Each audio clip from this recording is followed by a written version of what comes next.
cyanide, pounded with mercury in giant mortars of stone, and burned clean in ovens that send mercury fumes coiling up onto the glacier's snows. The work outdoors is often done by women and children. The work in the damp, freezing shafts is done by men.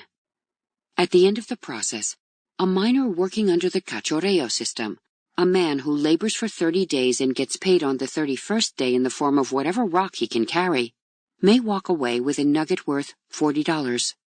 His neighbor, on the other hand, may be rich beyond his imagining. One thing is sure. Every year, less and less is harvested from Sleeping Beauty. There is only so much gold on this planet.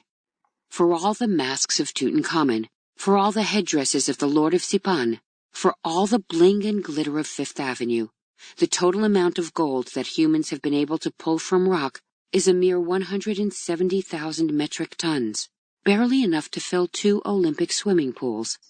More than half of it has been mined in the last 50 years. Some of this, mind you, has been done responsibly.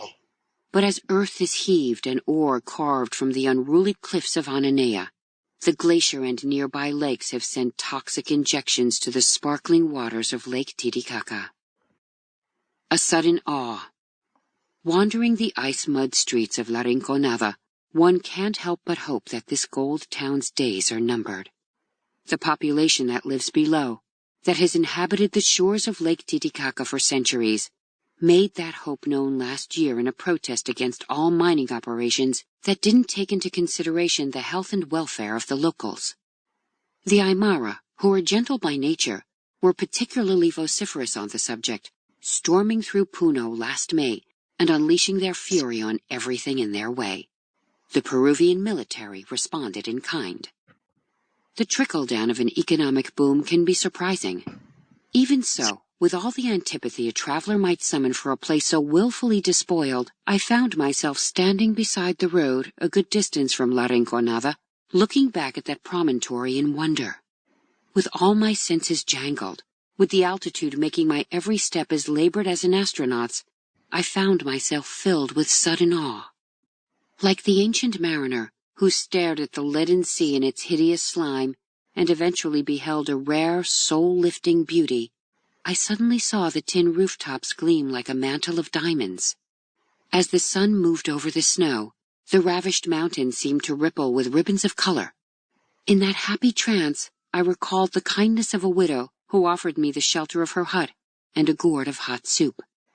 I remembered the fiery spirit of Senna, a 14-year-old girl who could recite a string of verses by the great poet Vallejo. I heard the laughter of a child in yellow, who danced in a noonday cantina. Even here, on this plundered peak, there are fleeting moments of joy. All right, so take a second. Make sure you have your annotations to your paraphrasing. In your vocabulary, this is the directions here, but again, it's in your packet. It's telling you about the words, what you need to do. And then in your, where is the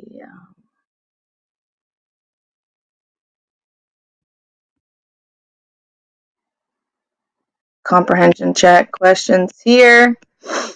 There are a total of 5 questions that you have to answer, and then also do a summary of what you just read. So clearly this was a story.